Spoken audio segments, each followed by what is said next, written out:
Hello and welcome. This is not going to be my normal kind of stream. I am going to be doing a one-on-one interview tonight with the new country music sensation, Logan Dickenson. And he shall be here momentarily, we hope. Hopefully there's no technical difficulties. But in case you don't know, this is Logan's album, and it has just come out recently. And if you have not heard it, oh my God, you have to give it a listen. This young man is so talented that it is unbelievable. Everything from the songwriting to the actual music that you hear, it's unbelievable. Now, if you haven't heard it and you're interested, all the links are in the description of this video. Everywhere you can hear his music, that would be YouTube Music, iTunes, Spotify, Google. I mean, there is a bunch of different places that you can hear it. Now, if you listen and you like it, there is also links where you can buy it. And I know one of the places you can buy it is on iTunes. And I know there's another place, and Logan, forgive me, I cannot remember what it's called. But yes, you can buy this music if you listen and like it and want it. Yes, the music is out there for you to buy. You can buy the full album or you can buy a single. He gives you the choice. So hopefully he will be here shortly and we can start the interview. Now, if anybody has any questions, just ask in the comments, and we will get to them between song tracks, because hopefully we will get to discuss all the tracks on the album. And this is one hell of an album. It is full of music. And when I say full, I mean 17 tracks worth of music. And yes, all 17 tracks are good. So without any further ado, let me introduce the very young, very handsome country music's newest sensation, Logan Dickenson. Hey, how are you? Logan, I'm great. How are you? I'm doing good. Thanks for those very nice compliments. Oh, well, you're very welcome. And I meant every one of them. Well, I appreciate it. Let me say I am very flattered that you are allowing me to do this interview with you. Well, I appreciate it. I mean, not many people is willing to do this type of stuff, so I appreciate it for the opportunity. Oh, I'm flattered and I'm loving it. Well, I am too, because like I said, I don't get to do a lot of this type of stuff, so it's always a joy when I get to. Yes. Okay, now this is probably an interview that most people are not going to be used to, because I'm just going to be myself and I'm going to try my best not to fangirl out. But I'm going to drink my coffee and smoke my cigarettes just like I normally do. Okay, Sounds but good. I have to ask, Logan, at what point did you discover that music was the thing that you wanted to do in life? Well, I think music's always been a thing that I've enjoyed doing. I started very young as far as singing, but I never really took it seriously. I was always afraid for people to hear me sing, and in some ways still am kind of like that today. And I don't know, I just didn't really want to, I guess when you're young, you know, you're kind of worried about what other people think, and, you know, you're just trying to figure things out. And I actually didn't really get into music as far as writing and that sort of thing until I was about 13 or 14. Really? And that's kind of late for that sort of interest. But it actually just kind of, I mean, I had poetry when I was little, but as far as being able to put music to it, yeah, I didn't do that until when I was a teenager. And then I didn't learn guitar until I was about 18. Really? Because you play very well. Oh, well, thank you. Well, wait, now you said when you were 18. Yes. So you don't look much older than that now. Well, I'm 24 now. 24. Okay. 24. Well, you're almost as old as my son. Unfortunately, I'm 24. Oh, But unfortunately, that's actually a blessing.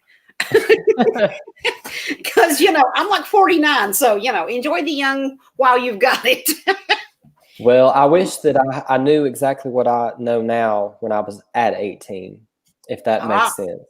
yes, that makes perfect I'm sense. not ashamed of the age, just wish that I knew the things I know now. Yeah.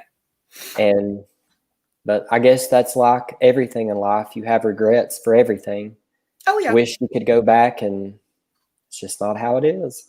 No, it's not. But if you look at it like this, everything that you've done, said, and experienced in your life has made you who you are right now.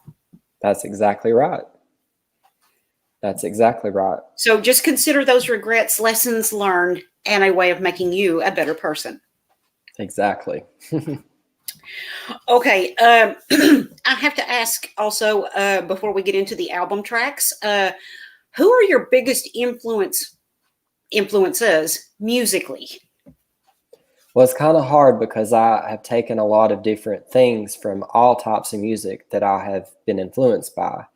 As far as kind of like a childhood type star, I guess you would call, I've had to think of that a lot because, I mean, I grew up in a time that country music was maybe one of the most diverse in the whole history, as far as 90s and early 2000s, and even 80s music was still had a sound too. And so I think I've taken a lot of my songwriting from Dolly Parton as far as how she constructs a song. Yes. I know that's weird with her being a girl and everything, but I just like how she formats her songs and how she's able to speak what is on her mind. And I've also taken a lot from Merle Haggard as far as writing goes, because both of them, for me, seem to be very clear with what they want to say. And it's very effortless when they're singing and writing. And that's just how the songs sounded to me. And I like the storytelling that they tell, not just a feel-good song, but actually a song that has a story to it. And so I think those two are the biggest as far as country music goes. But as far as in other types of music, I don't really have anybody else, because I've taken a lot in the last several years, have taken a lot of people that I like and have kind of made it form to what I want to create with my own current stuff. Because, as time goes on, most artists tend to change in some way, whether it's musically, whether it's how they write a song. You kind of want to experience different things and be diverse. And that's what I really challenged myself on this time around, was to be a lot more diverse than I had been in the past. Well, I think you accomplished it on this album. I really do. Compared to my first one, it's way, way far left from where the other Okay, one now I was. have to say, I'm a little bit surprised you said compared to your first one. Is there a way for the fans to get their hands on your first one?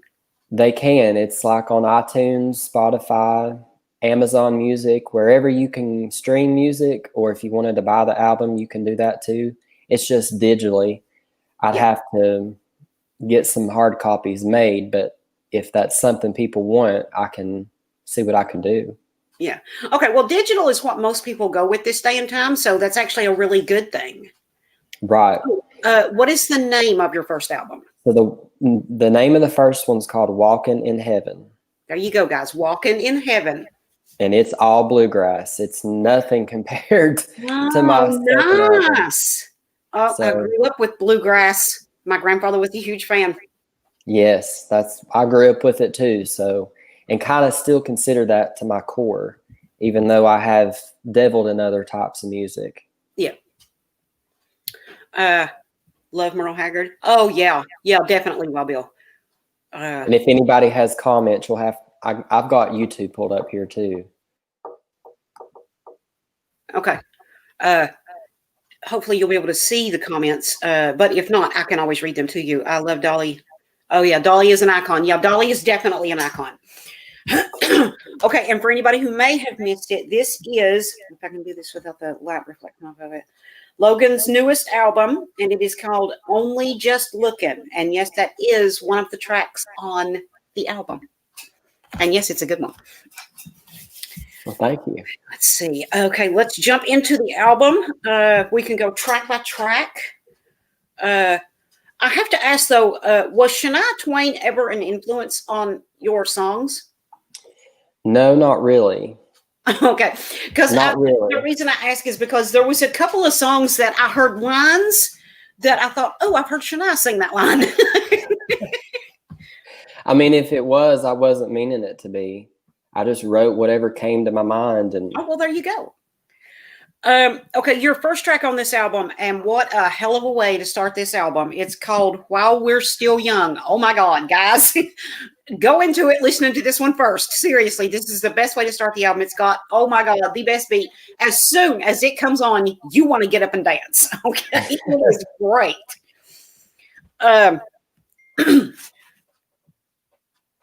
Let's see, there was, I wanted to ask you, the lyrics are great in this song, and that beat is unbelievably awesome. There is a voice at the end of that song. It's a real high pitch. And I noticed that either in the background or somewhere in a couple of your other songs. Is there a specific reason behind that? yes, that voice is actually my voice. And because I wanted to really experiment with, the technology and stuff, it's like a programming. So it's something on the computer that makes your voice go up higher. And so I just wanted to experiment with some programming that they have, and especially in today's music, where it kind of sounds far-fetched. And I was, not that I'm trying to get attention for it, but I just thought it was cool to kind of do stuff that I'm not used to doing, or that I have not done before. So I did that on a few of the songs. Sounds like Alvin and the Chipmunks. Well, now it really stands out in the very first track right at the end. But I did kind of pick up on it in a couple of the other tracks, and it stood out to me. I'm not sure if it was supposed to, but as soon as I heard it, I was like, oh, that's the voice from the first song. Yeah. So you did an excellent job with that. Oh, well, thank you.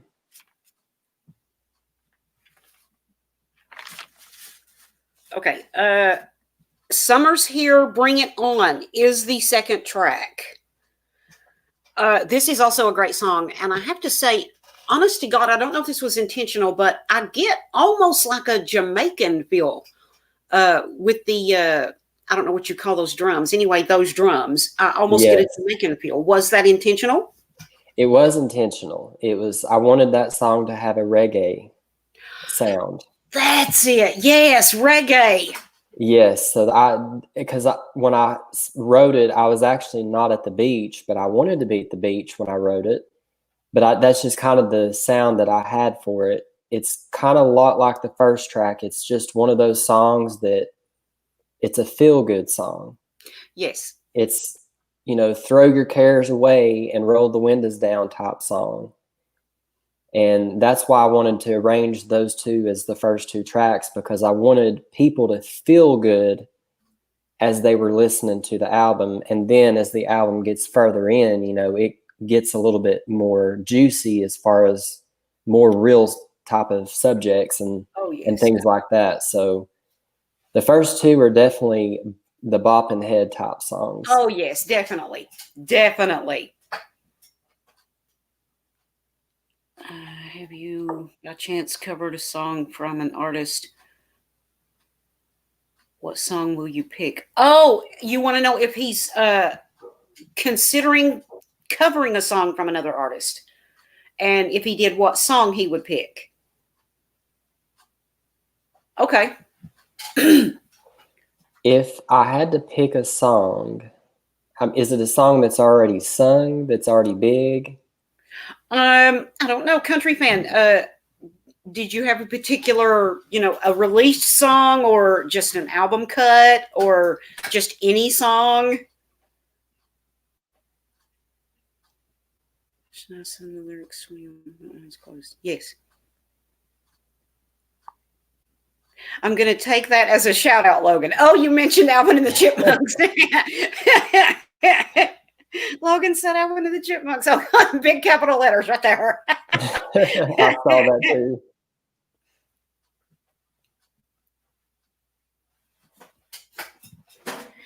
You know, So your any songwriting song. amazes me, and what you can do with your voice, because not a lot of artists can do that and get away with it. But you do it so well. You have this pitch thing that you can do.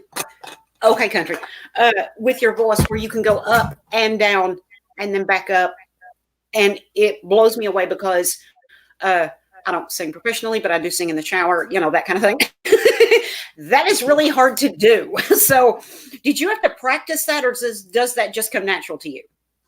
Well, I did have to practice it, and I appreciate those compliments. I think I have a very unusual voice. I don't think that it sounds like anybody else's. I think that it may be unique in its own way. And I did have to practice it a lot, even though I always had somewhat of a natural voice, I think, even growing up. I still had to practice it because, especially like when you're trying to make it serious, you want to practice it because there's going to be situations that you're in that you're going to want to showcase your best ability. And I've sung in church and places like that, and I didn't want to not be prepared.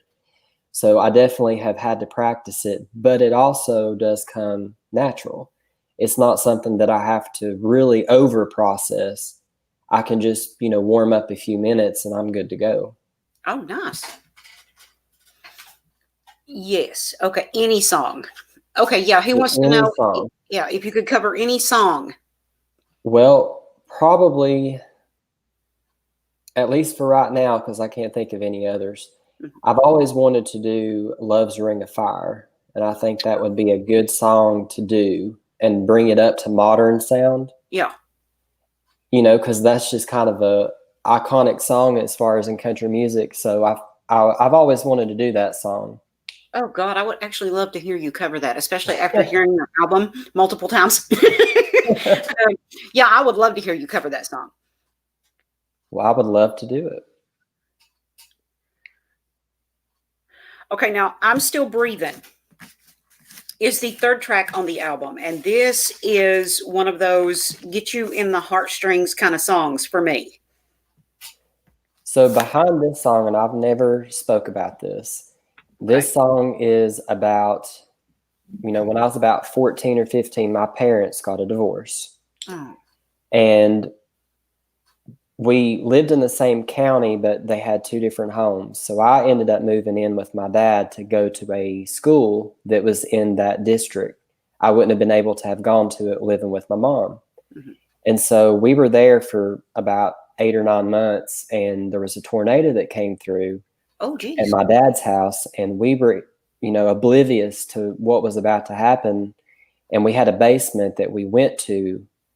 30 seconds after we hit the floor of the basement, we heard what sounded like almost like hell, because we had a garage down there and it was stuff clinging up against the garage door. And then all of a sudden the lights went out and the garage doors caved in and hit the vehicle that was parked there. And we took to the very deepest part of the basement, which is the furthest underground. And we just crouched down. And I saw the entire house shift off the foundation where the big, 2x4 trusses snapped in two. And we felt rain and stuff coming on us. And we knew something was going on because we could feel it's like a vacuum cleaner. It was just sucking you out. It was wanting to suck you out of the basement. And even though that was a terrible situation and terrible moment, the good thing about that whole situation is my parents ended up getting back together not long after that. And so the whole theme of the song is I've been through the storm, but I'm still alive. And it's brought only good to us, to me, after you've been taken through a tribulation. And it's also a reminder that it doesn't matter what situation you are in your life. Just know that there is an end. Whether it's a good situation or bad, you can take whatever you want from a situation and you can make it for your own gain. So don't be discouraged when you're in one of those tribulations, because trust me, there is a peak that you will finally see the view once you reach the top of the mountain. And that's the whole idea behind the song.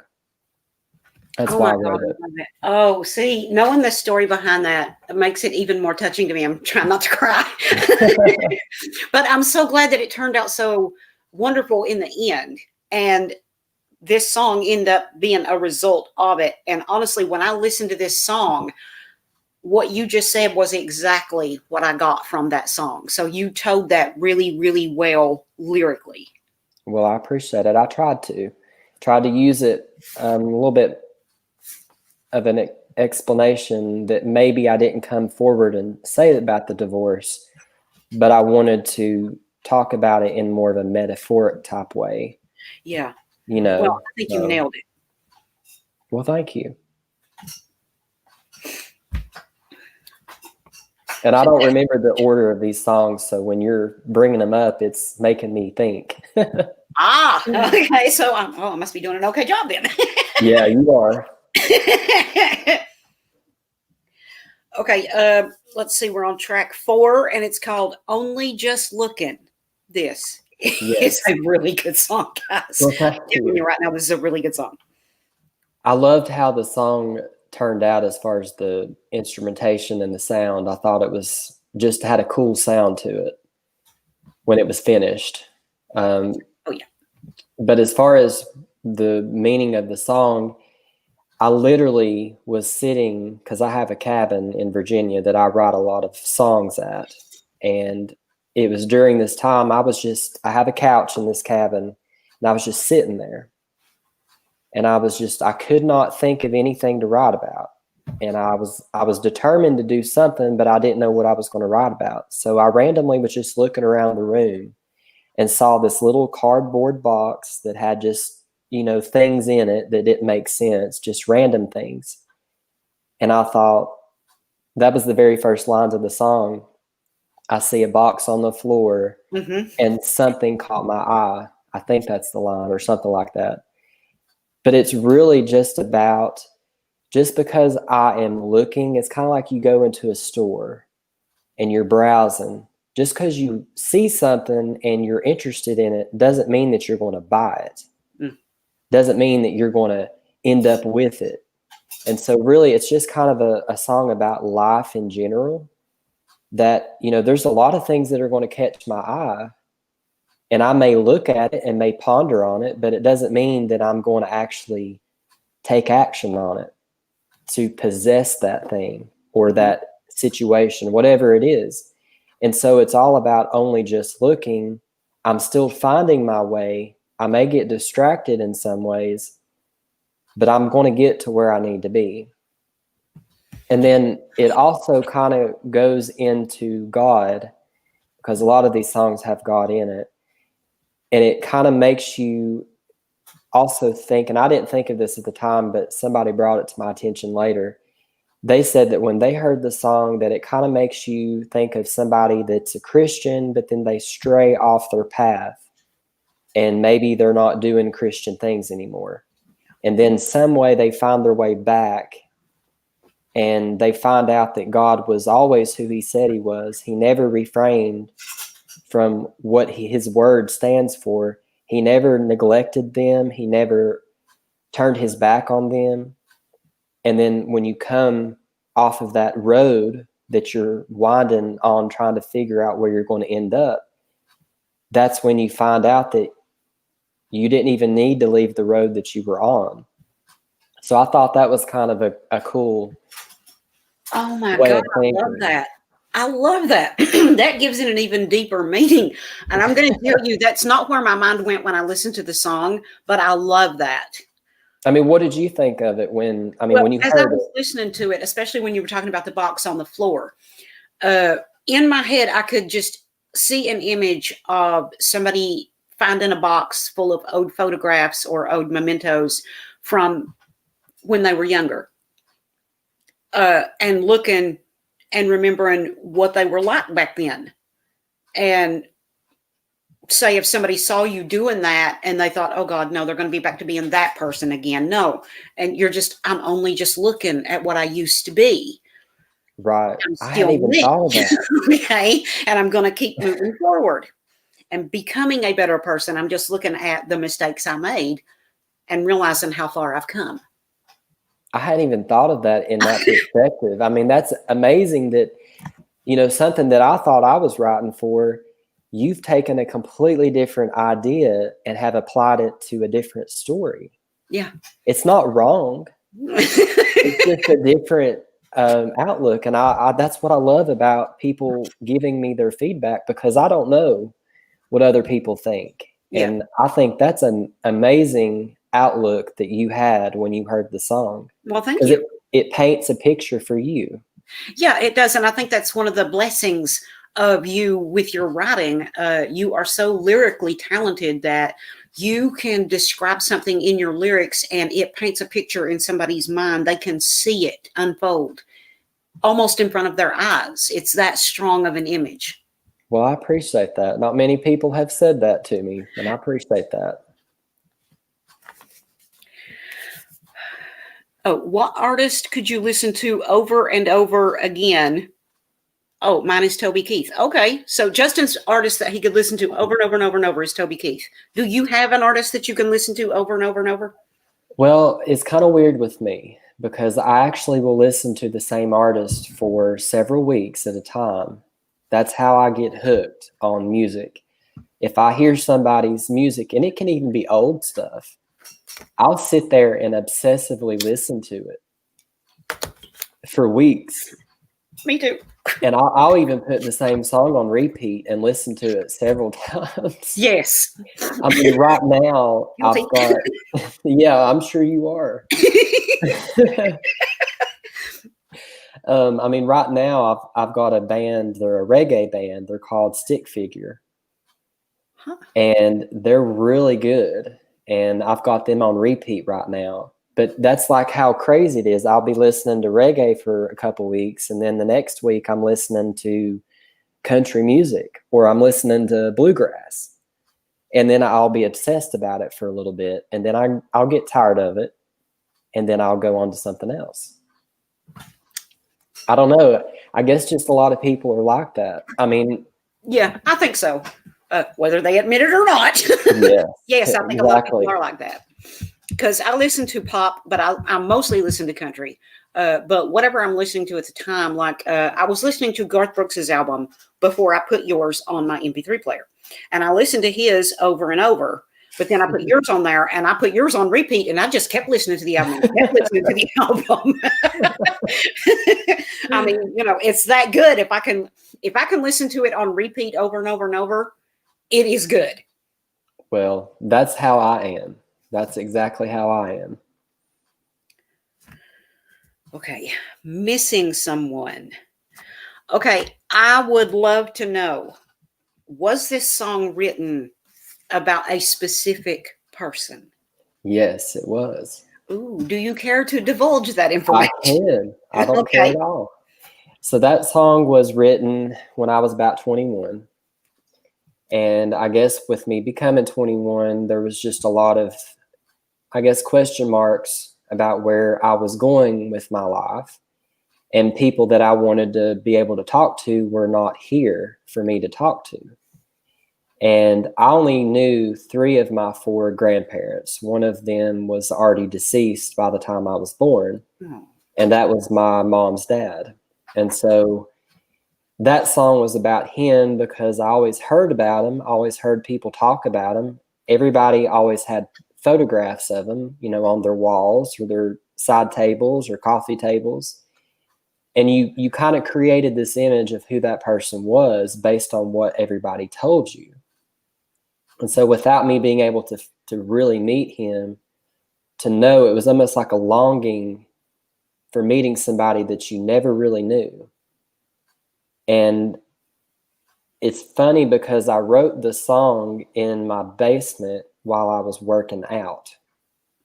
I didn't have a guitar or anything. I actually just wrote the chorus, and I didn't know how I was going to fit other things around the chorus. And then I didn't intend for the chorus to be a part of who I was writing it for, because I didn't know what I was writing it for. It just came to me. And then that's when I found out that the reason that I even got those lines is because it's filling a void that I had at that time, which was not knowing one of my grandfathers, and kind of, I guess, bonding with him, kind of like becoming a man type of thing. Mm-hmm. And because I didn't have that opportunity with him, I needed to write something down to make me feel better about that whole situation with me not meeting him. And once I wrote it, it just came together. And I wanted it to be kind of a sad song in a way. And I liked the piano on it because I've never done music with a piano before. And I wanted it to be in the position of the album that it's at, because everything else really up to that point has been kind of just over processed in some people's opinions. And just, Okay. I mean, just kind of up tempo, I guess, Yeah. is another way to put it. Yeah. And it just seemed like the right song. I actually was not going to put the song on the album at one time because I felt that it had too much of country ties to it. But then I thought, I'm not going to do that. I'm just going to put it on and let it be. Well, I'm really glad you decided to put it on there, because for me, it's an extremely touching song. And the minute I heard it, my mind went somewhere else. But the more I listened to it, the more I got the impression that there was someone in your life that you never got to know. And it just touched me on such a deep level that the first question that popped into my head was, is this about somebody he knew or wanted to know in his own personal life? It is a very deep and very touching song. It is. And now that you mention it, it could be taken a different way. It could be taken in the fact that you thought you knew this person, but you actually didn't know him. Kind of like we meet people all the time in our lives and we think we know them until they do something. And it's like, well, we really didn't know that person. Yeah. Because that person that we knew would not have done something like that. Yeah. And so I could see exactly where somebody might think that. Yeah. I could see it going that way. I'm going to tell you where my mind went, and this was probably not intentional from hearing you describe it, but my mind automatically went to Jesus. Yeah, I could see that now too.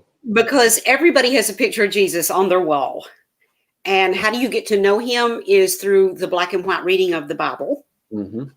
You want to get to know him, or a lot of people want to get to know him more. So that was, for some reason, where my mind originally went when I heard the song. But that might be because of the way it's written, or it could be because there is a lot of spirituality in your music. There's a lot of God in your music, and that is a wonderful thing. And I'm guessing, and you can correct me if I'm wrong, you were raised either in a Christian household or by people that believe very strongly in God. Both. Both. Okay. Yeah, both. I've got a gnat flying around, so bear with me if I'm. That's okay. I have them too. So if you see me go, that's why. Okay. Song number 6 is called "The Shots Fired," and I have to ask. Now, I know you're probably too young to have fought in a war, but is there somebody you know on a personal level that has actually been in the war? There is actually a lot of people that I know that have been in war. The closest to me is my brother. He was in Afghanistan. Oh, wow.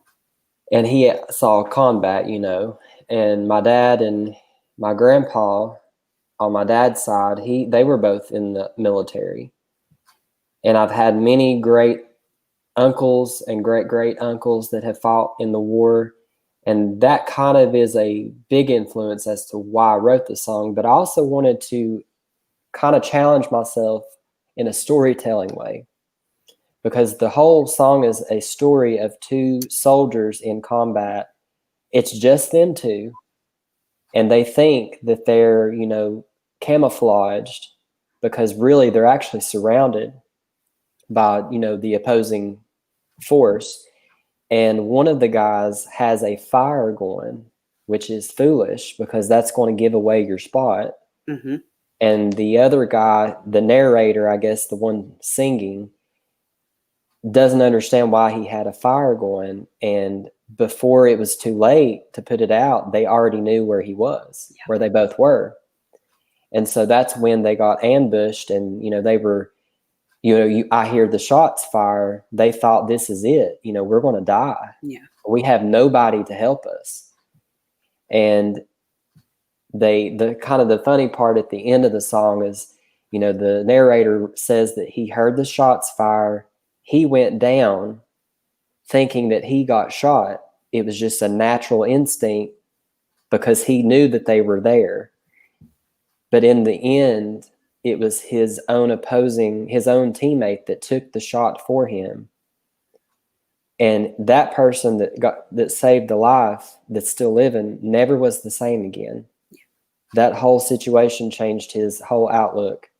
And by the time that they were, I guess, in a way, they both were there laying, and the opposing force thought that they were dead.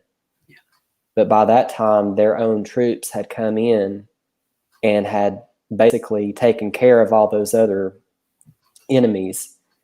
And I just thought it was a neat story in a way to the song. You told it very well. Honest to God, I turned to my son while I was listening to this song and I went, okay, I've got to ask him because he is too young, or at least he looks too young to have actually been in the war. I said, but he describes this way too well.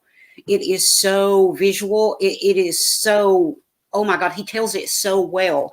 He has to know somebody that went through that. So that's why I ask, because you tell it that well that people can tell when they hear it. Oh my God, he is speaking almost from experience, either experience of his own or experience from someone close to him. Well, I appreciate that. It definitely isn't a true story as far as that actually happening. Yeah. But it is true in the fact that I do have a lot of family members that have been in war situations, and it was just a big influence of mine. And to kind of also be, like you said, the storytelling, I really wanted to challenge myself. And I hope that other people, are able to understand it, which a lot of songs people don't understand until they hear what it's supposed to be about. But you make the song what you want to make it. Yeah. It doesn't have to be what I think it needs to be. Yeah. You can interpret it any way that y'all want. Well, you told the story very well. You really did. Well, I appreciate that very much. Track number 7, Sacrifice. Yes. This is a beautiful song. Well, thank you. Was there a specific situation that caused you to write this song? Family, a love interest? Was there someone that you wrote it that inspired you to write it?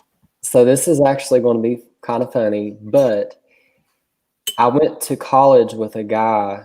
I didn't really know him. Somehow we had mutual friends, and we just started following each other on social media. And I don't really know how that started, but it did. And I just remember whenever he would post pictures, I always would be focused on his tattoo on his arm. And his arm said, "For those I love, I will sacrifice." And originally, that was the whole name of the song, was "For those I love, I will sacrifice." That was the title that I had wrote it under. But I shortened it to Sacrifice because I thought it would just be too long to say that. And I think it would be easier. I still say the line, but just shorten it to Sacrifice. But it's really about doing anything and everything for your loved ones, to make sure you've got food on your table at the end of the day. You will do what it takes to get the end result. Nothing is going to stop you. And for that person, the reason he got that tattoo was because he wanted to protect his family. He was in the military. And he wanted to protect his family. And I wanted to write that about my own family and just me as a person, and to have other people have that same sort of mentality, that you don't need to be selfish, that you will do for others because you love others. I definitely agree with that sentiment. Yes. So, I mean, how did you take it when you heard That it? was, honest to God, that was exactly how I took it. As soon as I heard it, I was like, oh my God, yes. The people in my life that I care for, I would sacrifice everything for them. You know, I mean, I know you don't have kids, but I have a son, and honest to God, I would step in front of a bullet for him. You know, I would sacrifice everything, including my life, to take care of him. Right. And to protect him and to make sure he has what he needs. Right. So, yes, you told it very, very well. Oh, Alvin said, oh my God, sacrifice. Apparently, he loves that song. Well, thank you. And I'm sorry, I'm trying to read the comments too. So if I've missed anybody, forgive me. Hang on. Justin said, read my last comment. Okay, you're going to have to hang on, Justin. Okay, I know it's going to be off topic, but I wanted to let y'all know that I hit 1,000 subscribers today. Holy crap, Justin. Well, congratulations. Congratulations, man. And hello, Wild Bill and Justin and Raymond. I didn't do my normal shout out to everybody because I was so enthused about doing the interview. Sorry, guys. Okay, Bottom of the Ocean. This is the 8th track on the album. Can you tell me where this song come from and what it means? I can. Okay. This song is really about somebody that maybe has changed to who they used to be, is no longer, and they're a completely different person now. And that old person that they were is now at the bottom of the ocean. It will never be found again. Yeah. And it's kind of like in the song, the narrator is kind of almost like pondering on life, you know, having a moment, just contemplating on what life's all about and where they've been, where they're going, and maybe where they currently are. And they can't become that person at the bottom of the ocean anymore. That person's gone for whatever reason that's changed them.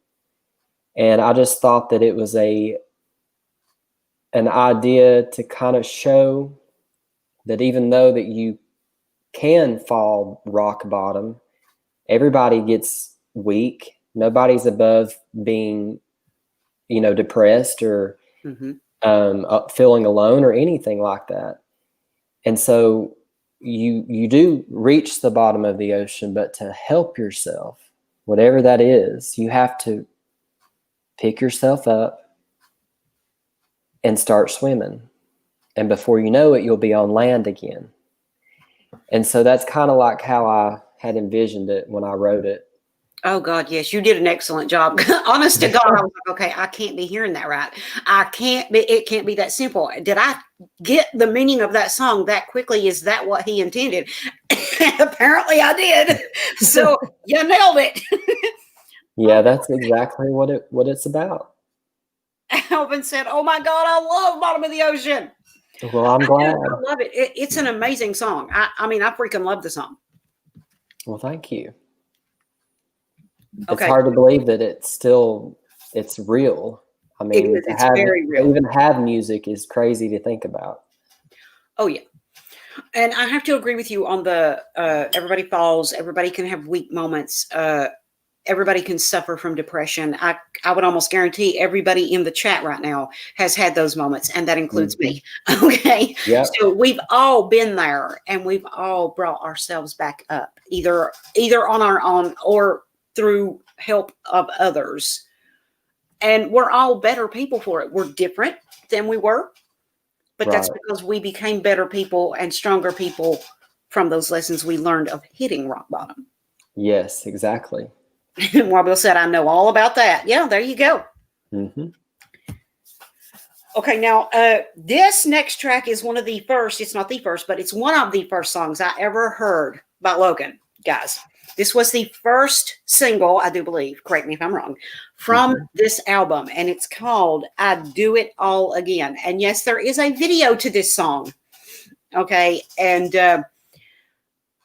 it's unbelievable. It's absolutely unbelievable. It's one of those where it's got that great beat, and it's telling you, well, you know what? I'm not going to spoil it. I'm going to let Logan tell you what this song is.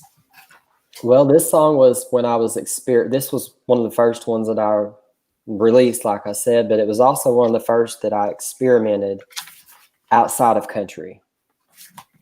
And it's about high school and kind of wanting to go back, because at that time that I wrote it, I had just graduated college. It was another 4 years that went just like that.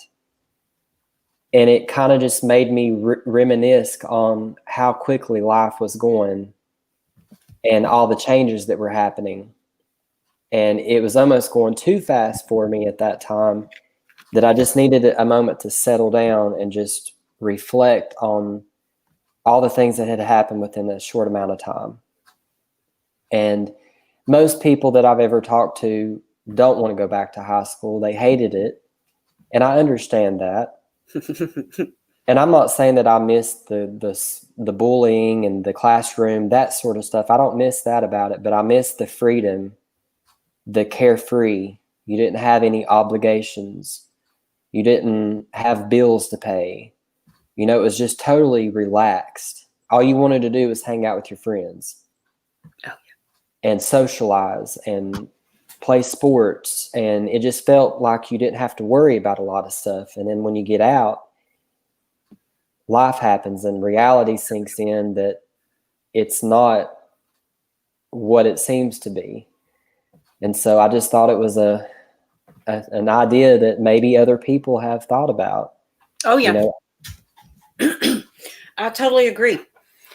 People, while they're in school, and this song tells it exactly that way. People, while they're in school, they can't wait to get out. But then once they're out and life kind of hits them in the face, all they can think about is the really good times that they had when they were in school. And they think, God, I'd love to just go back and do that all again. Hence the title, I Do It All Again. Right. But you told it exactly right. You nailed it. Question off topic, but question for Logan. What kind of pickup truck do you prefer? Dodge, Ford, Chevy, or GMC? Ford. Ford, really? Okay, because he says he loves the Ford F-150. Yeah, my first vehicle was a Ford Ranger, a stick shift. Nice. A 1999. God, that's what my brother had. Is it gold? No, I think his was brown, maybe black. God. Mine was gold. Extended cab. Oh, nice. So drove that for several years, about 4 years. Okay. Now, this next song, I have to tell you, to be perfectly honest, this is absolutely one of my favorite songs on the album. Okay. It's track number 10, and it's called Purpose. Oh, my God. Logan, to hear you sing this song, the lyrics to this song, my mind, I'm a mother, okay? Above everything else, I am a mother, okay? So that is where my mind went. And I could just remember after I had my son and I held him in my arms, and that moment of realization of this gives my life purpose. Yes, there's that fear of, oh, dear God, what if I screw it up? But once you are comfortable with your, the fact that, okay, I'm a parent, it gives your life so much more purpose. And I felt like you just described that to an absolute T in the song, even if that's not what you were describing. That was exactly where my mind went. And as a mother, I was so touched by this song that I just about couldn't stand it. I love this song. Please tell me what inspired you to write this song. Well, your line of thinking is not wrong. Yes. I didn't write it for me as a parent, but I did write it because that's when I became an uncle. And so it was for my nephew, because I had never really experienced that type of love before. And it was just, it's almost like when you hold something that small, especially when you know that it is, blood, it holds a purpose for you because you are an example to that little creature that's in your arms, or that little baby. And so that's why I wrote it. He's given me a lot of purpose, and he has given me a lot of song ideas that I never had before. So it's given me a lot of different things that I never had before, and I would never go back to the way it was prior to him being born. It's just totally changed my life completely. Well, I have to say, from my point of view and your reaction to your nephew, I think one day you will be an excellent daddy. Well, I appreciate that. If it's in God's plan, I hope so. Okay, now this next track was the second track that was released from the album, and it is called Human. And this is one of the ones that your voice does that unbelievable thing that I love. Okay, I'm telling you, this guy's vocals are amazing. But it is absolutely a great song. And it's so true, because no matter what, we are all just human. And we all have those moments of weakness, even though we are strong for whoever is around us. We are all going to have those weak moments. We can't always be strong. And that describes it to a T, because I'm only human. And you freaking nailed that. Well, I appreciate it. But tell me what inspired this song. Well, I guess just a lot of people telling me that I needed to be a certain way. A lot of people tell me that I didn't need to pursue music, and I didn't need to do this, or I needed to do that. And I just kind of took all those negativity and put it into a song that, I'm not somebody that says a lot of things that bother me. I kind of hold stuff in. Mm-hmm. And, sometimes when you have somebody like that, they look like that they're invincible. They have no kinks in their armor. Mm. And for me, I'm like that most of the time. You won't be able to read what I'm really thinking or feeling.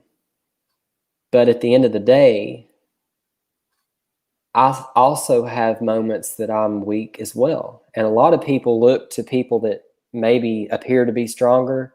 They look to them to lean on. Mm-hmm. And for me, I can't always be the rock that some people in my life go to. There's going to be times that I just am not able to support it. And it's like you said, it's being human. Yeah. And that's what I think is important for everybody to realize, is that we all make mistakes. Nobody's perfect.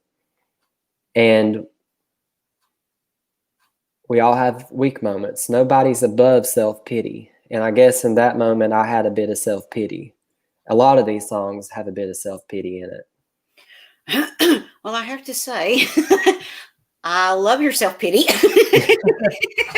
And I also have to say thank you for not listening to those people. Well, the ones that told you not to pursue music. Oh, my God. I had some people in Nashville tell me that I wouldn't get anywhere.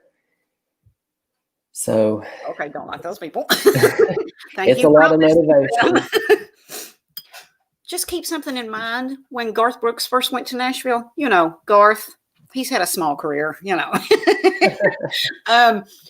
every label in Nashville turned him down. So Just keep that in mind. It only takes one yes. That's right. It only takes one yes. Favorite Logan song of all time? Of all time. Oh, God. Really? Oh, okay. Human is Alvin's favorite song of all time. That is crazy. I'm enthused to hear that. Oh, you think it was the first song you ever heard by Logan? You must not have been there that night that Logan let me debut his song. Shame on you, young man. Okay, now, Soldier. This is the other song where I went, Okay, he has to know a soldier. Okay, he has to. Logan, your ability to describe these situations are absolutely unbelievable. Plus, this has an amazing beat in the chorus that I never saw coming. And it almost made me want to get up and dance. Honest to God, it is that good. Okay, and for the record, I'm white and I can't dance. Okay. I can't dance either. And I'm white too, so. Oh, okay.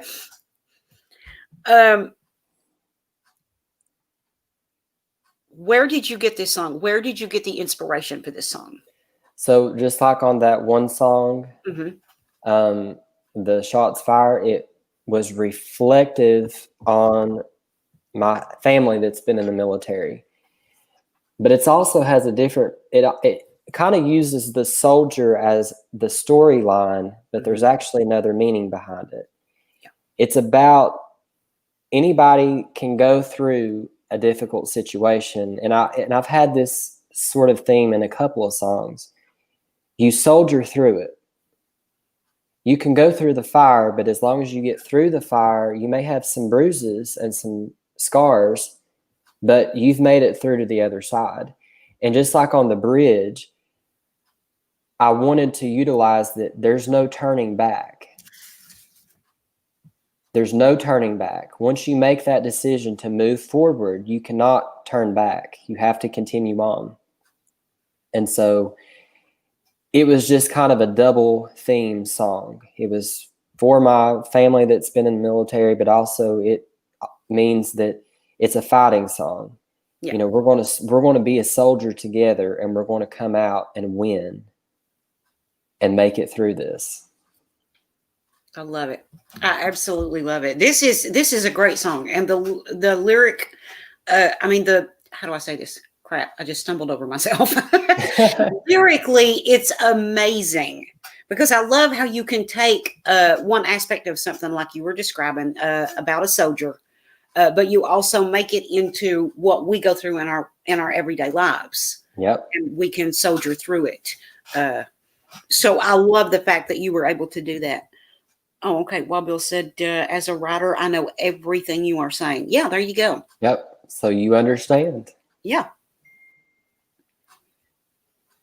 The reason I say Human is my favorite song. Oh, the first song I ever heard by Logan was because I didn't hear his music for the first time until last December. Oh, okay.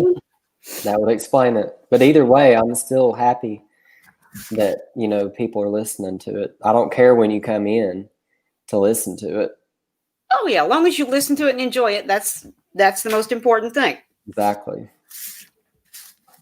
Do you care to hold just 1 second? I have to Absolutely. Go right ahead. take care of something that's at my door.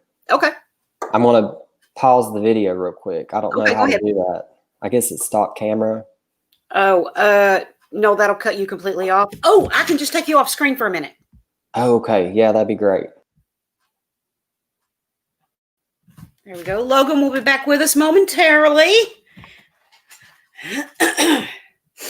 Oh, good. I can refresh my coffee. Damn it. What did I do with my thermos? There it is.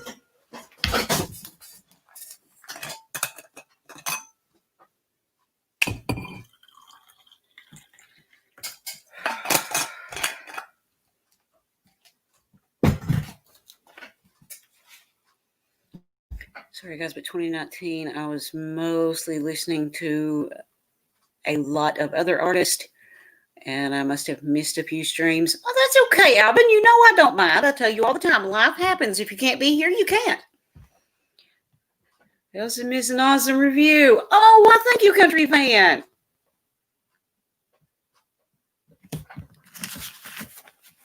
Oh, let's see who have we got. We've got Al Boone and Wild Bill and country fan.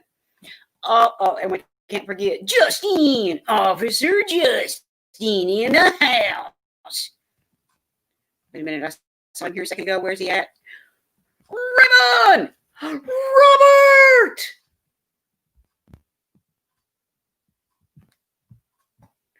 Okay, and Logan is back, and we will continue the interview.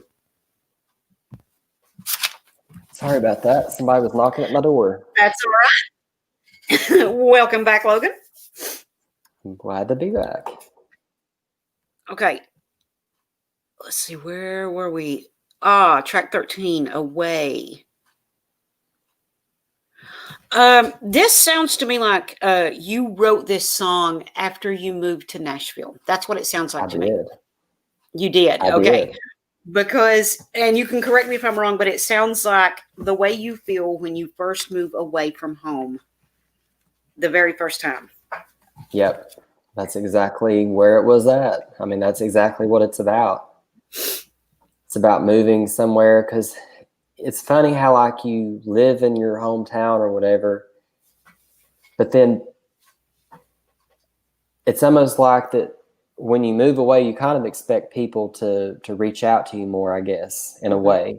You know, like they want to check up on you. Not to say that that's what you should do, but in the beginning, you feel like that's what that they would do, because it's a new thing, it's a new change. But as time goes on, you know, of course, people start to disconnect more. It's just natural. But I guess at that time, I just felt like the people that I thought was going to check in on me just weren't doing it as much. Not my family, but like friends and stuff that I thought were friends for life. And it's just, you know, one of those things when you're young, you just don't realize the things that who your friends are now may not be who your friends are in a year. And, you know, the people around you are not going to be the same. And two, when I was in Nashville, there was nobody that I really knew. And, you know, I went to college down there. And when I got into some classes, I started to meet people. And people that were just like me, they were artists. But they were kind of in it for themselves. They weren't trying to make a mutual, you know, partnership. It was, what can you do for me? And then I'm going to run and go. Yeah. And that's what most of those situations were. And I guess in a way, you kind of have to come to terms with reality at some point. And again, like I said, nobody's above self-pity. And it was just one of those moments that I was down and I had to write about it. And so whenever you feel that way.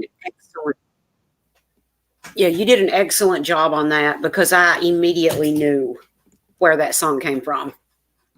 Well, I appreciate it. I have to say that you are very mature in your way of thinking for someone so young. I also want to say I'm sorry you had to learn it that way. but you are very mature in the way that you think. I appreciate that. I've always been somewhat of a loner. And I mean, I don't have to have somebody to do something. I don't have to have somebody to go somewhere. If I want to do something or go somewhere, I'll do it alone. Yeah. And I guess you just kind of adapt to that. And I've always been a little bit more mature, I guess, as you would say, and had a little bit more of a head on my shoulders than most people. But that's just how I guess I've been raised to be.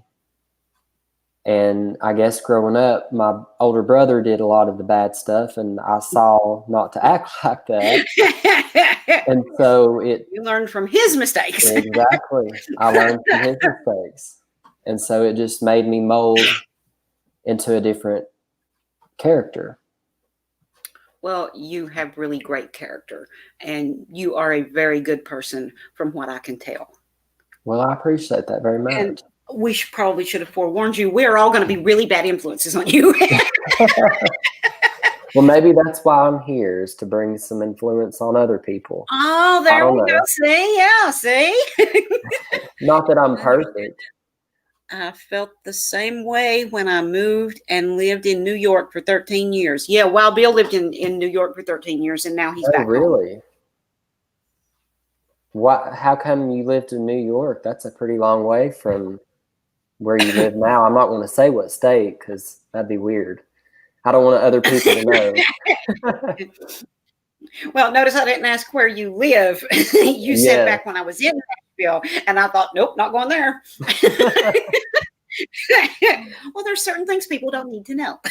Right. With this day and age, I mean, you could look up anybody's address with their Yeah. name. So Oh, I yeah. totally understand that. Yeah.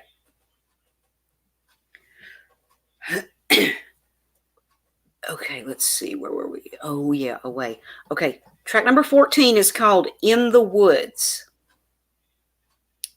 I love the beat in this song, just for the record, okay? I don't know what it is about the beat of your music that just really gets me. It draws me in. When I heard this song, I thought, okay, he's describing the woods, and I know he's being metaphorical, but what I feel when I hear this song is, even in my darkest times, no matter how bad what I'm going through is, God is always still there with me. He has not abandoned me, and he never will. No matter That how is bad it gets, God is still there. that is a very good perspective, and it's not wrong. I'll elaborate a little bit more. I Okay. guess when you think of the woods, especially like in fairy tales and stuff, it's often thought of an evil place. Like in Harry Potter, you never went in the woods. Oh, yeah. You know, you just never went in the woods in all the movies and stuff because of it portraying a bad outlook. But I was actually, because around my cabin in Virginia, there's woods. And so I actually went out in the woods and wrote this song. There was a little limestone rock that I sat on, and I was just Aw. surrounded by these thicket of trees and all kinds of stuff. And it was winter time, but it was warm enough to be outside, but it was winter time and everything was bare. Almost like, you know, a fire had gone through and burned everything down. Oh, wow. And that's just how wintertime looks to me in a lot of ways. But as I was sitting there writing it, I thought, but I still see the birds, you know, the little blue jays that's on the branches of a pine tree, the little red robins, or the cardinals, I guess is what they're called. Yeah. On the tree branches. There's still life here, even though it looks dead. And I guess in a way I was kind of needing to clear my mind, as I do a lot of times when I write. And I guess I thought of a lot of negative things up until that point, and it's like I needed to be put in the woods to see the positive things. And that's where I found my good as far as my outlook and my better thinking. I found it in the woods. That's where I found my good for that moment in time. And so it's kind of a reflection on, everybody has to have a place that they can go to, that they can find their own good. And so for me in that moment, it was the woods. Oh, I love it. Oh, my God. See, that makes it even deeper. I love it. Oh, yeah. Well, Bill said the reason he went to New York was for a woman. Oh, okay.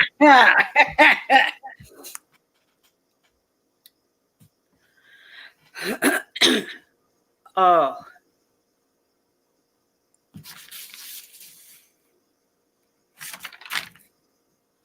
Oh, that's why. Okay.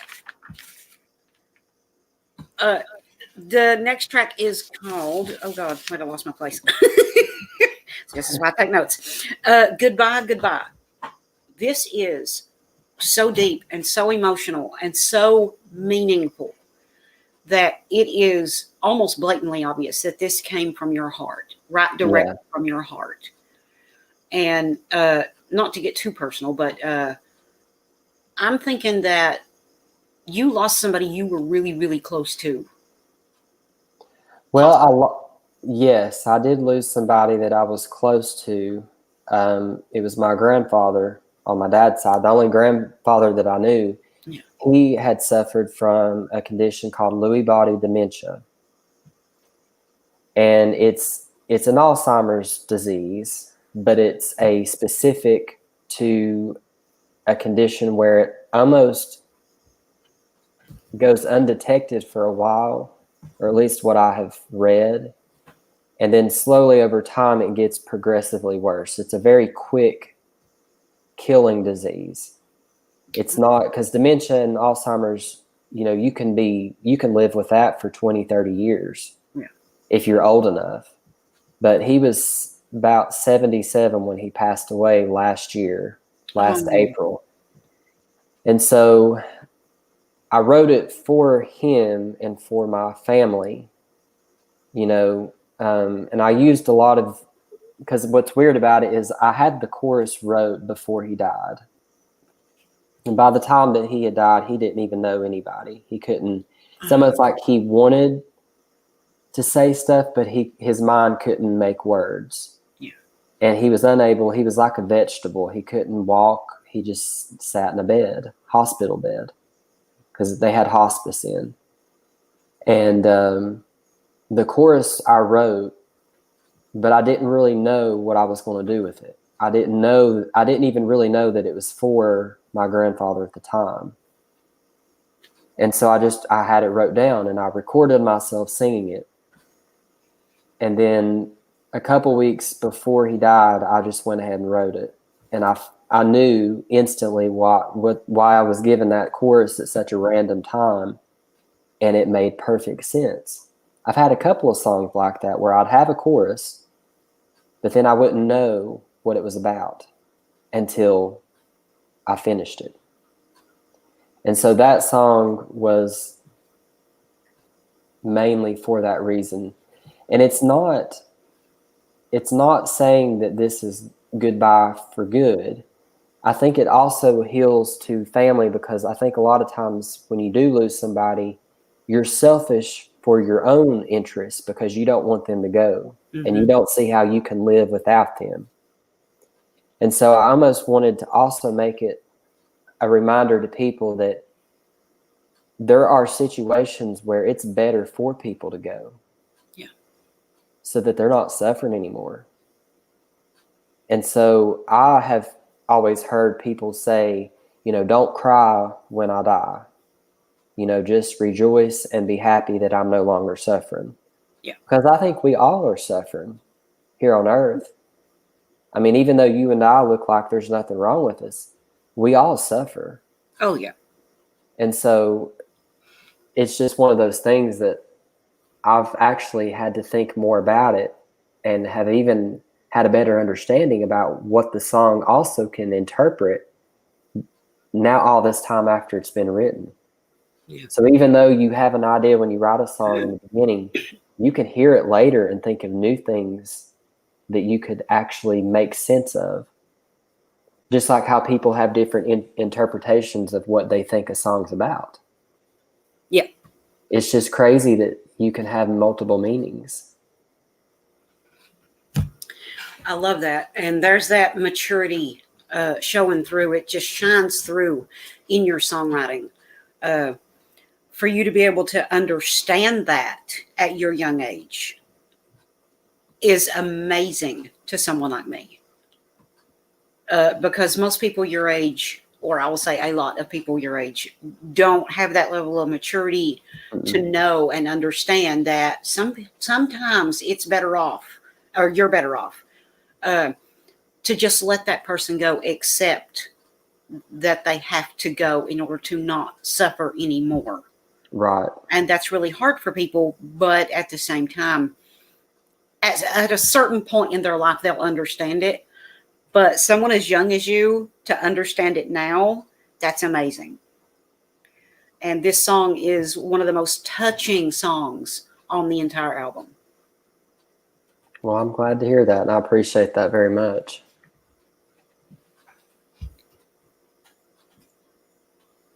Do you have a favorite Toby Keith song? Well, I like that. I don't even remember what it's called. It's like from a long time ago. It's early 2000s, but I don't remember the name of it. I've never really been a huge Toby Keith person, but I do like some of his songs. Yeah, I'm kind of the same way. I've never been like huge on Toby, but there are a few of his songs that I really like. I think it's the one, It's All About Me. You know Oh, what I'm yeah, talking that's about? the funny one. Yes. But Yes, that was a good one. the thing that I remember the most about it was the music video. And that's kind of why I guess I liked it more, was because of the visualization of him singing the song and the storyline they had in the music video. Oh, yeah. Oh, yeah, that really set the song off in itself. Just the lyrics are good, but to see that video, you can't help but laugh. It's amazing. Right, exactly. Okay, let's see. Track 16, Never Grows Old. I have to know where you got the inspiration for this song. Well, this is kind of that bringing the whole spiritual thing together. The religious part of the whole album is kind of the heart of the whole album, and it's talking about God and how he never grows old. Even though I'm growing older, he never grows old. His presence never gets tired. I never get tired of it. I never get tired of him. I never get tired of any of his blessings that come my way. He's the only one that can breathe new life into me. And so that's the whole concept, is he will never grow old, even though us humans on earth will get wrinkly and start to get brittle. And even materialistic things grow old. Your computer gets old. Your car grows old. Everything does not stay youthful, and God continues to stay new. Oh my God. Again, it's absolutely amazing how much knowledge that you have. It blows me away to see someone as young as you see life through such mature eyes. It's like you're an old soul in a young body. I've often wondered that. It's like you've lived 1,000 lives and retained the knowledge of all of them. Maybe I have. Oh, there we go. Mine is As Good As I Once Was. Oh, yeah, I remember that one too. Yeah, I believe that was around the same time as It's All About Me. Yeah, yeah, it was around that same time. Okay, now the final track on the album, I have to say, first of all, this was the last thing I ever expected to hear from you. After I listened to this entire album and it gets to this song, I was blown away. Okay, the way you do this song, guys, if you've not heard this, this is a spoken word song. Yes, he sings the chorus, but the verses are spoken words. It's almost like rap, but not quite. Mm-hmm. And you have the perfect voice to pull this off. I mean, you freaking nailed it. Honest to God, I had the MP3 player on. I had the headphones on. So I was busy doing something as I was listening to the album. And when this song came on, I dead stopped. And I had to sit down. I was like, oh my God. Oh my God. Holy crap. This is so good. You pull this off, and it is absolutely amazing to hear. I, honest to God, had to back it up and listen to it again. It just blew me away. Where did you get the inspiration to do a spoken word song? Well, that's actually a funny story. And I'm touching my eye. Coronavirus. Anyway, a friend of mine that I used to go to school with, they challenged me to write something like a rap song. And they challenged me. They said that I couldn't do it. Well, that's all I needed to hear for me to determine. I was determined then to do something. And I know it's not fully rap, but for me, it is my version of a rap song. I don't have the ability to speak fast like that. Yeah. I mean, I guess if I practiced, I'd get better. But for the amount of practice I put into it, I just kind of did something a little more slower, but also a little bit faster than what I'm used to. And so I just kind of just took that challenge. And then when I decided what I wanted it to write about, I basically decided that everybody has a has a pre-planned set road for you to walk down. They want that, almost like you have to do this, you have to do that. Everybody's trying to get married. They're all trying to get a job and get a big house. And that's the dream. That's the ultimate goal for what society has taught us. And all of that stuff didn't even matter to me. And I wanted to write about that. That, you know, everybody's trying to search for something that may not even be what it is that they're supposed to do. Mm. But the contrary to that is, even though there's all these people trying to figure out what it is they're going to end up with, this life doesn't even matter. At least for me. I mean, I'm not trying to push my beliefs on, but for me personally, I know there is a God who is going to survive after this world is over. And there's a place that life won't end and life will be much better.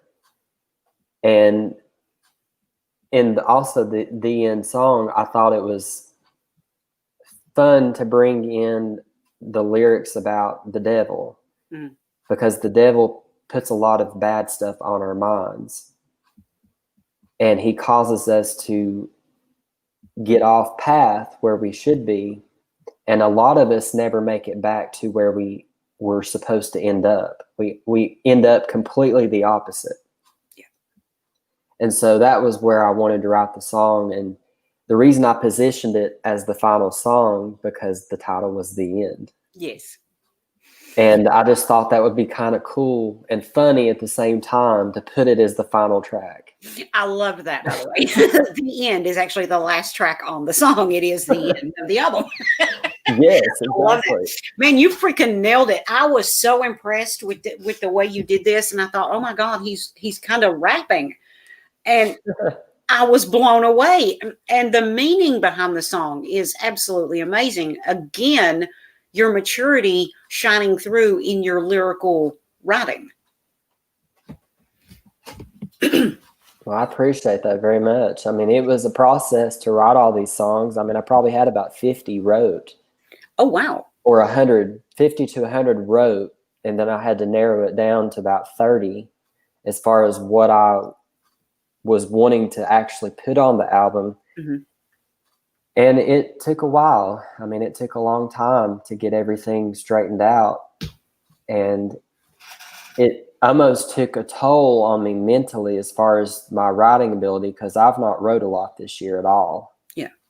It's just, I guess I'm just on a hiatus from writing. I've maybe wrote a few songs. And that's just where I'm at right now. I've actually just started writing today for the first time in about 3 months. Oh, wow. So it definitely does take a lot out of you when you write an album, especially with 17 tracks on it. Yeah. Because it's almost like it took all that out of you to get everything done. And so I'm not in a position, unfortunately, to be able to focus full time on music. Yeah. You know, I still have to work and do all that. And I wish that I had more time to write. But reality is, after you've worked a full day, you're tired. Oh, yeah. And mentally, you come home and you're just mentally drained. Yeah. And you're not motivated to write. And that's where I've been. But I'm looking to get back. Oh, I'm sure you'll get it. I'm sure you will. With the amount of talent that I see in you, oh, you'll definitely get there. Now, I have to ask, because you said you had written so many songs for this album. Is there a chance that we will hear any of those songs either on a future album, or just as singles, or just as a surprise, guys? Here's a new song. Not on anything, but you can buy it as a single. Right. Probably not. Oh. And the reason I say that's because a lot of those songs were not, I don't think they're good. They were just kind of like a collection. It's a period in your life, I guess, where you write about certain things. Mm-hmm. And by the time that I was finished with that season in my life, when I had to determine which songs were going to be recorded, I kind of just decided what I felt was the best, because a lot of them were repetitive. Yeah. They were about a lot of the same things. Yeah. Just said in different ways. Yeah. And a lot of writers do that. A lot of writers will write 3 or 4 songs about the same type of concept, but then they have to choose which one's the best. Yeah. And that's kind of where I am. I'm not wanting to write another album like this again, because they're all different. They're all different seasons of my life. They're never going to be the same season. Mm-hmm. We're all ever changing and evolving. And I mean, I'm starting to get ideas for my next album. I don't know when it will be. Ooh. But You've got time. You just I've released got this time. one. Yes, so But it's just like I released the last one. When I released my first one, I was already thinking about the second album. Oh wow. And it's kind of where I am now, because this album was done in October of last year. That was when it was finished. Yeah. But because the coronavirus and all that stuff happened, it just kind of delayed a lot of things. And a lot of other things in my life have changed that's made me not release it. Yeah. And so the time was right when it finally did come out in early July, earlier this month. And I'm already thinking about my next one. And I'm wanting to do a reggae album. I don't know if I'm going to do it completely. But if I don't do that, I'm probably going to do another bluegrass. I just don't know yet. I don't know what I'm going to go for. Oh, wow. Well, I think you'll make that decision when the time is right. You'll know. Your heart will lead you. Right. I think so too. Okay, so guys, in case you missed it coming in, this is Logan's album. He just released it earlier this month. It's called Only Just Looking, and his name is Logan Dickenson. And all the links that you're going to need to either listen to the album or buy the album are in the description below. So all the places you can stream it and the places you can buy it.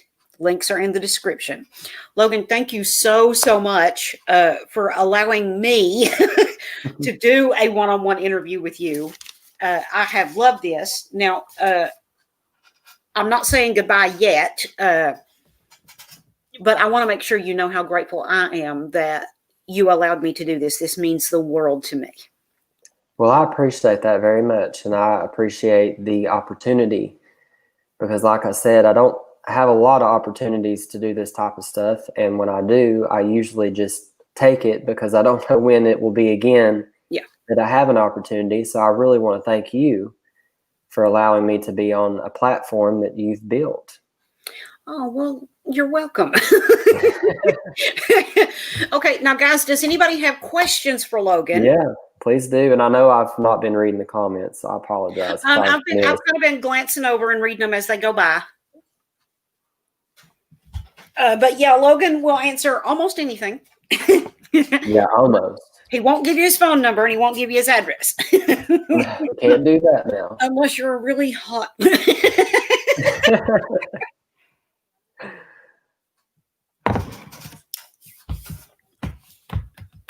Oh God, everybody fell asleep. Damn, I was boring. I guess so. I've put them all to sleep.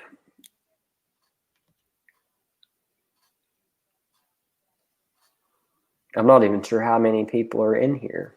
Does it tell you? I think I started out with like 7. Oh, right. I forgot. We were talking about that last song and I got all tore up and forgot to ask you. You like all kinds of different music. Yes. And my son wanted me to ask you, because he doesn't know if you're into rap music or not, but he wanted to know if you had any thoughts about the artists Lil Peep, Juice WRLD, and XXX Tentacion. You know, I actually have never heard of those before. Okay, those were 3 really young rappers that over the last year, some just over the last couple of weeks or months, have passed away. Oh, really? Yeah. I did not know that. See, I've never heard of them. I mean, I've listened to some rap, but I've just not heard of them. There's just so many artists out there that do that sort of music. Yeah. But I've actually never heard of those, unfortunately, and I hate to hear that they've passed away. Yeah. I think, and I may get this wrong, I think 2 of them were ODs and one of them got shot during a robbery. That's awful. But honestly, the only reason I know who these artists are is because my son listens to their music, and he comes to me and goes, "Mom, you got to hear this." Okay. So that's why I knew who they were. And when he told me what had happened to them, oh my God, it broke my heart. They were younger than him. All 3 of them were younger than my son when they passed away. That is crazy. It is. It really is. So, okay, look, you're not allowed to go passing away on us. I'm going to try not to. Okay. I'm going to try not to. Oh, trying to think of a question for Logan. Okay. I think somebody had, I don't know if they were asking a question about, I thought about the current state of country music. I don't know if I read that incorrectly. Oh, yeah. Oh, well, that is actually a really good question. What are your thoughts on the current state of country music? Well, I think country music is needing to find its identity. I think there seems to be an issue with that. And I think that it's been going on for several years. And I feel like that it's because I don't even listen to country radio anymore. And the reason that I don't is because the music sounds the same. Yeah. And it's repetitive and there's no meaning behind the songs. It's party songs all the time. Yeah. And that gets old after a while. Yeah. For me.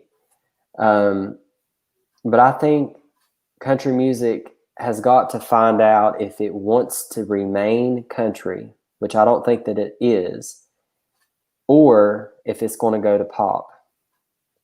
Because a lot of these artists now that we're seeing, they actually did not do very well in the pop industry because it's too competitive.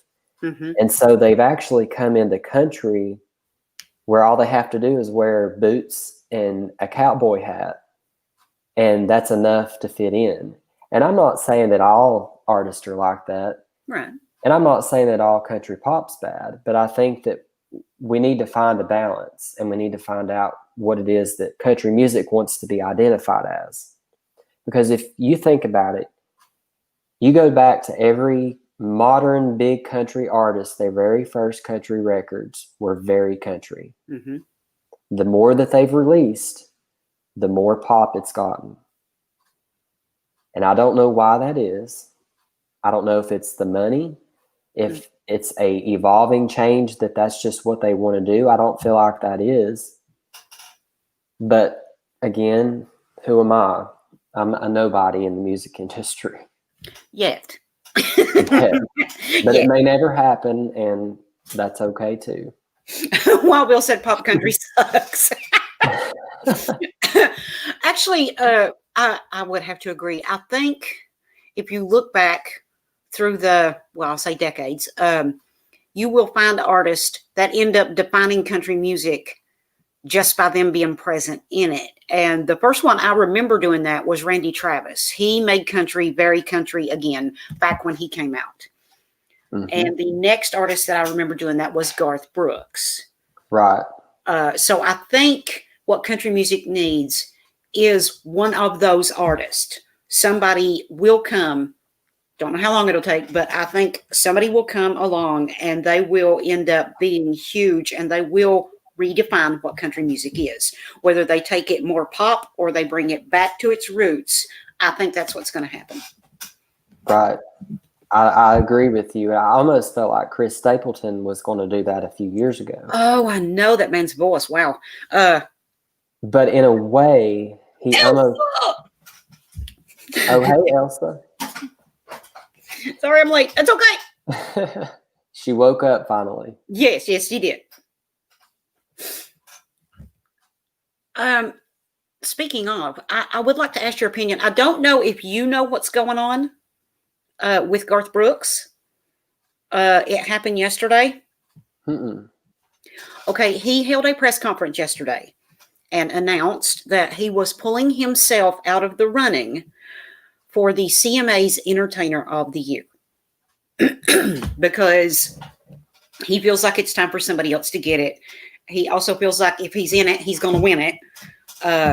And after the controversy that happened last year when he won it, he doesn't want to face that again. So he feels like it's time that he, remove himself from that category so that other artists can win it if they deserve it.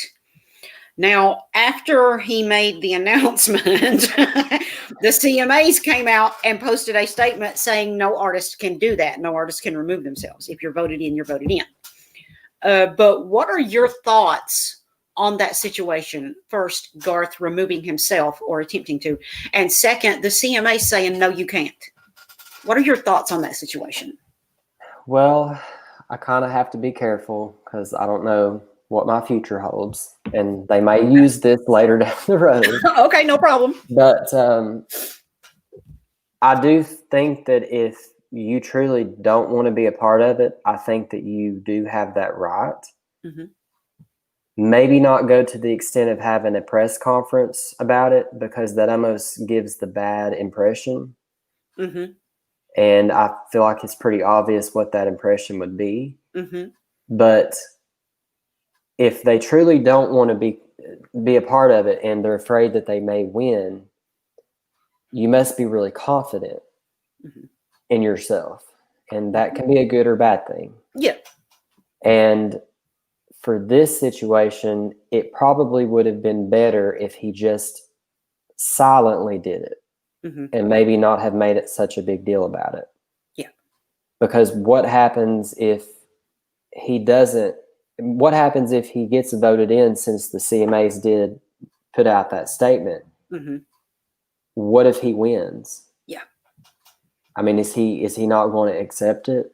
I mean, there's been people do that stuff before. Yeah, Garth actually did that once. Not at the CMAs, it was the AMAs, but he did walk off and leave the award sitting there because he said he didn't deserve it.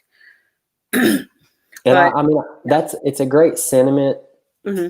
to not want to, to kind of also recognize that there's a great amount of talent besides you. Mm-hmm. I just don't know because I'm trying to put myself in that position. I just mm-hmm. don't know if I would, and I can't say that I would never do it because I don't know. Right. But I don't think that I would ever go to that extent to have a press conference about it. That's kind of where I'm at with it. It's okay that he doesn't want to be in it. I just don't think the press conference was necessary. Right.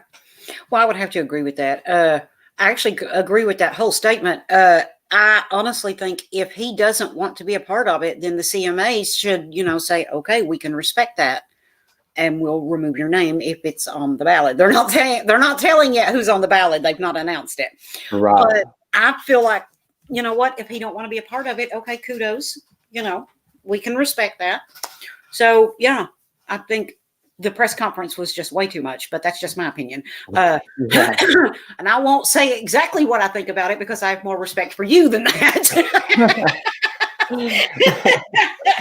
But yeah, I agree. I think if he doesn't want to be a part of it, the CMA should respect that.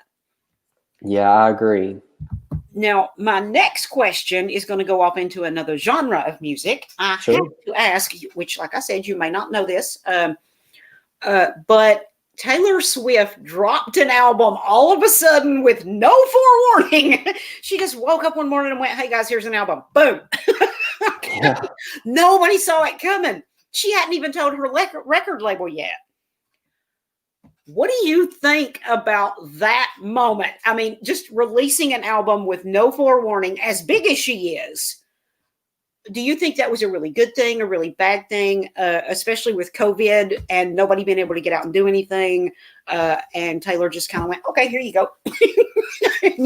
What's your opinion on that situation? Well, I actually think that it's a smart thing to do because, right now, a lot of people are staying at home, I guess, in a way. And supposedly there's been more people listening to music streaming than there ever has been before. And I think that it's a smart move if you're trying to connect with people in that way. because people don't buy CDs anymore. And a lot of stores don't even sell CDs anymore.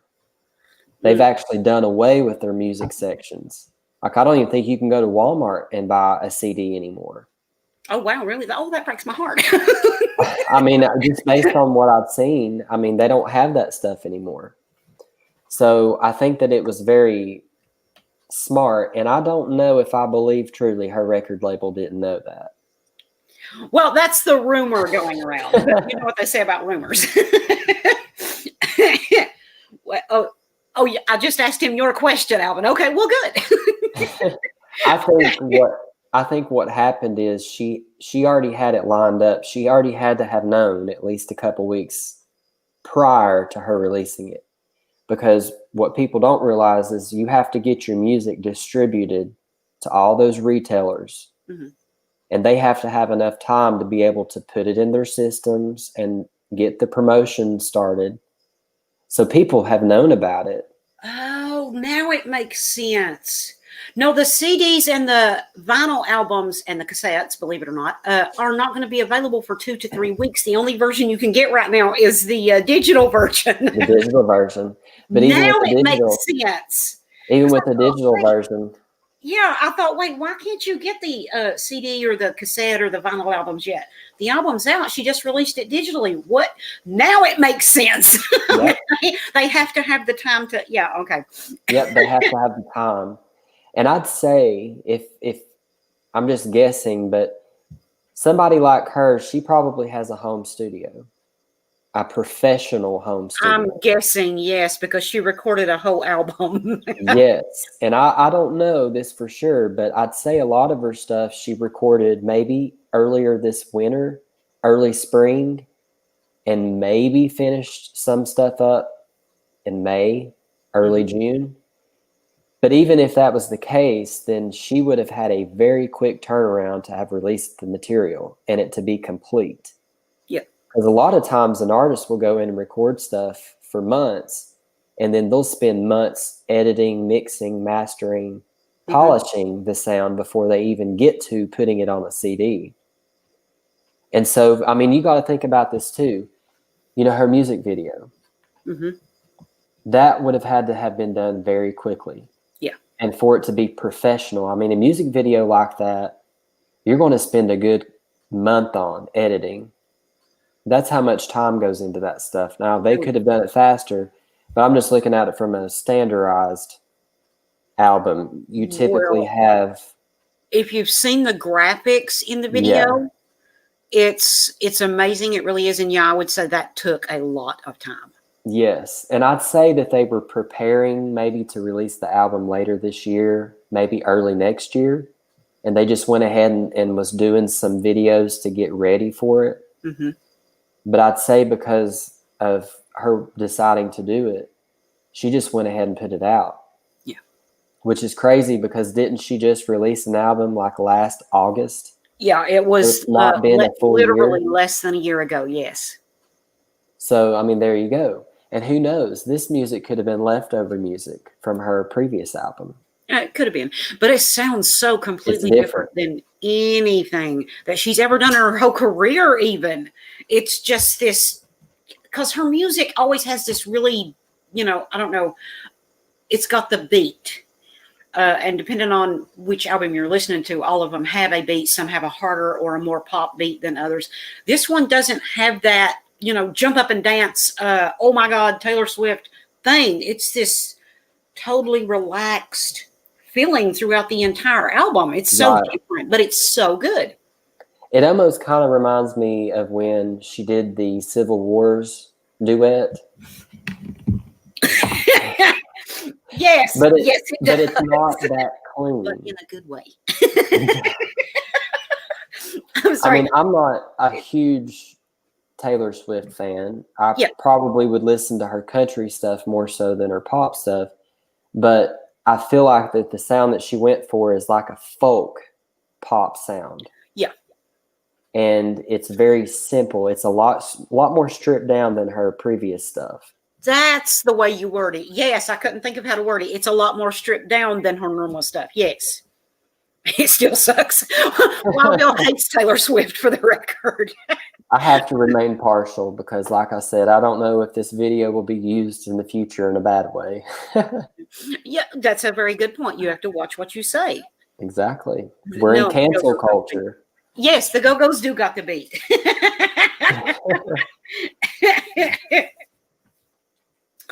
Oh, I love it. I love it.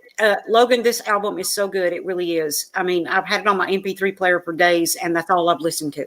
Well, I appreciate it. I'm glad that you like it.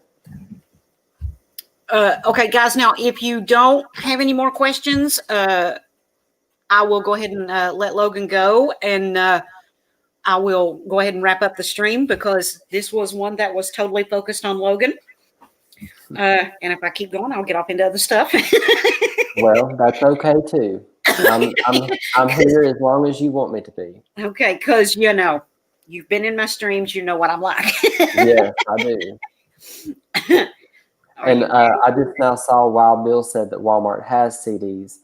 I did see that go by. Yes. The one that I go to does not. So I guess that it just depends on where you're at. Well, yeah, and they're probably slowly changing each individual store. They are. Because the last time I was at my local Walmart, they had a shit ton of vinyl. But that was pretty much all they had was vinyl. Bought a CD today from Walmart. Oh, wow. Wow, Bill, yeah, bought a CD. Oh, my God. Wow, Bill, is that the one you did the video on?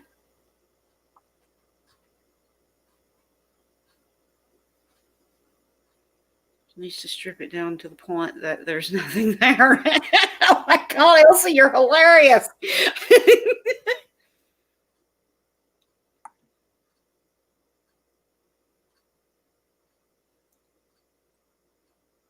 Because I saw Iron Maiden. Yes, that's the one. He did a video on that, opening it. What do you call that? Oh my God, my mind just went completely blank. I went stupid right in the middle of the video.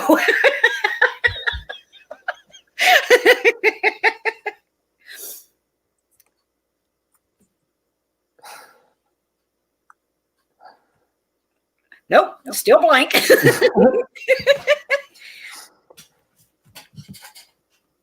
I accidentally touched a Taylor vinyl and it felt yucky.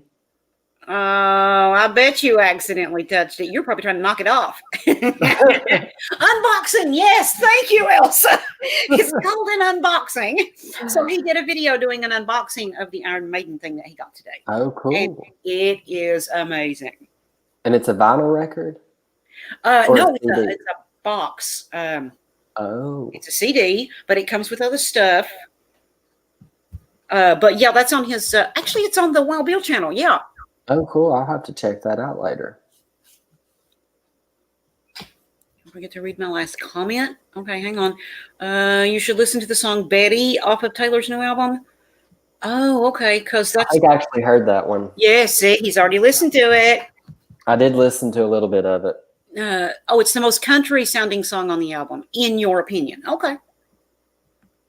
But, one thing that I did notice with that album is she... And I don't know about her previous albums, but I don't recall her using, I guess, more vulgar language than what she's used on this one.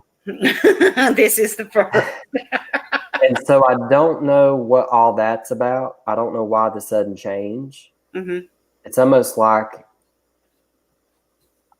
when you think of Miley Cyrus, how she did the Hannah Montana for years. Mm-hmm. And then when she got out on her own, she started, I guess, experimenting, but went totally opposite. Yeah. But that was one thing that, yeah, you got to do it slowly. And that was just one thing that caught my attention because I just didn't remember her music having the F word in it. No, I don't think any of her songs says, now Alvin can correct me if I'm wrong. He knows her even better than I do. But I don't recall her using that specific word before. But there is 2 versions of this album. for those who don't care for that kind of language. She has a clean version and an explicit version, so you can get whichever one you want. Well, that's good to know. Oh, Wabil wants to know, do you read very many books? I don't, but I probably should. I've read a few books over the years, but if I read, most of the time it's my Bible. I don't usually read a lot of novels or anything like that. Oh, well, that's but I probably should. Well, yeah, that is true. It's the most important book you can ever read. Oh, and I love that reference you did a while ago to Harry Potter, because I'm a huge Harry Potter fan. Well, anytime that it comes on TV and there's multiple movies in a row, I'll sit and watch them. Oh, I God, do enjoy yes.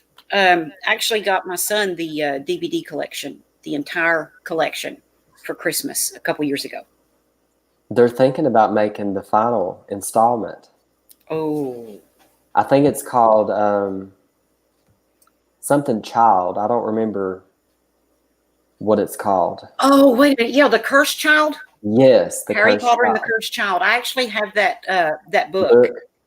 I know it was a play, and that's all it was ever supposed to be, but it's been so hyped that it would tickle me to death if they actually made it into a movie, if they do it right. Because the story itself was actually really good. Taylor Kirsten's song, I did something bad. Yeah. On Reputation, she said shit. But I don't think I've ever heard her drop the F-bomb until Folklore. Yeah. That's what I was thinking too. And, you know, I don't know if that's a statement from her, if she's trying to send a message to people that, you know, the music that you've heard from me in the past is no longer what I'm going for. Yeah. Artists do that stuff all the time. Yeah. Oh, yeah. Well, I don't know what you call it, reimagines herself, rebuilds herself every album. The one she releases now sounds nothing like the one she released last year. The one she releases next won't sound anything like the one she just released. Every album, it's like she redefines who she is as an artist. Right. Send me your email and I'll send you one of my CDs. Oh, cool. Okay. What I'll do, Wild Bill, is I'll email you from the email you sent me, and that way you've got a connection. Oh, there you go.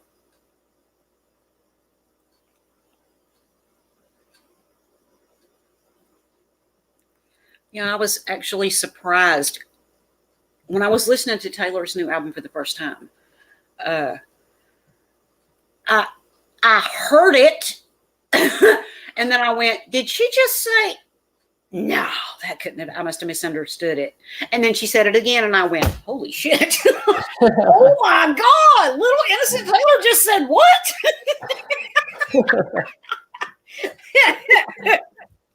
So yeah, I was actually shocked by that, but I do like the album.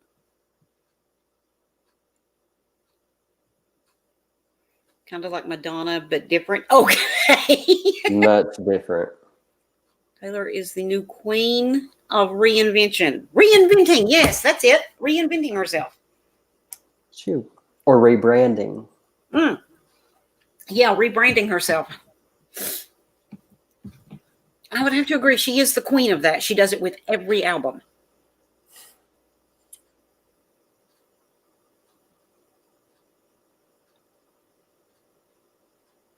Yes, actually, she did say bitch in The Man last year on Lover. Yes. But I have never heard her drop the F-bomb. I saw her say it, sort of. But as far as actually hearing her say it, no, I never had.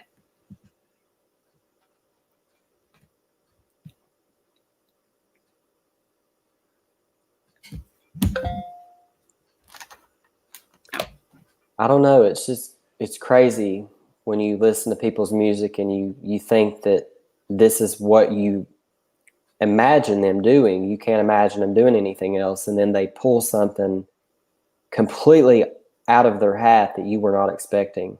Oh, yeah. It's just crazy.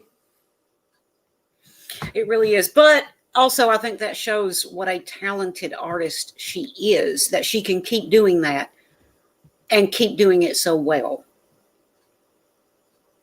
And in all honesty, I think, Logan, that you are going to be one of those artists.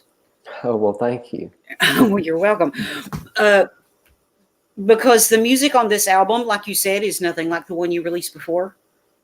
And there are different kinds of music on this album. And I think you have the ability to do what Taylor does. Right.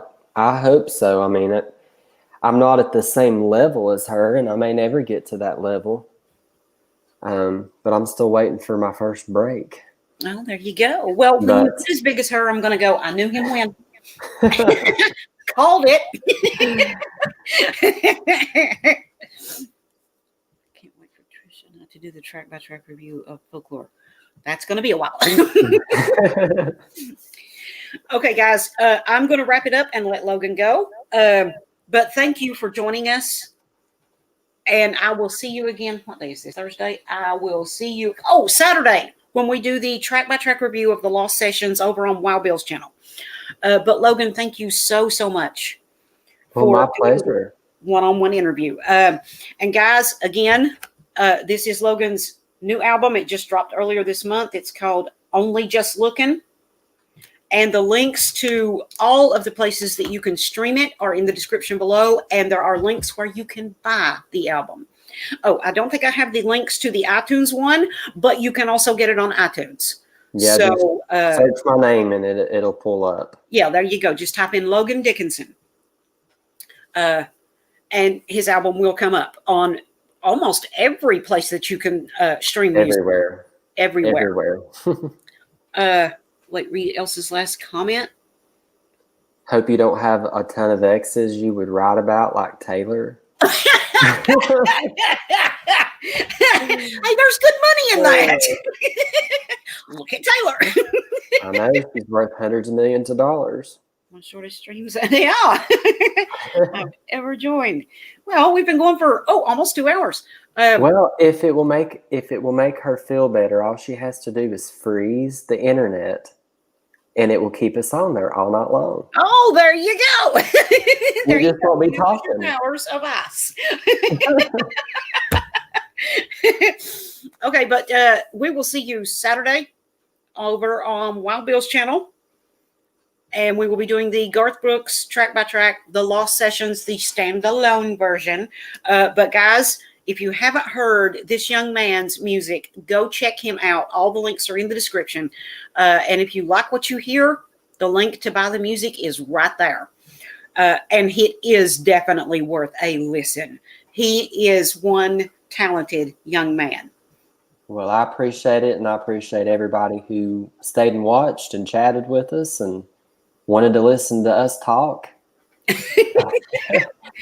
And appreciate you, Trish, for giving me the opportunity to come on here and advertise for me. So no problem. Anytime.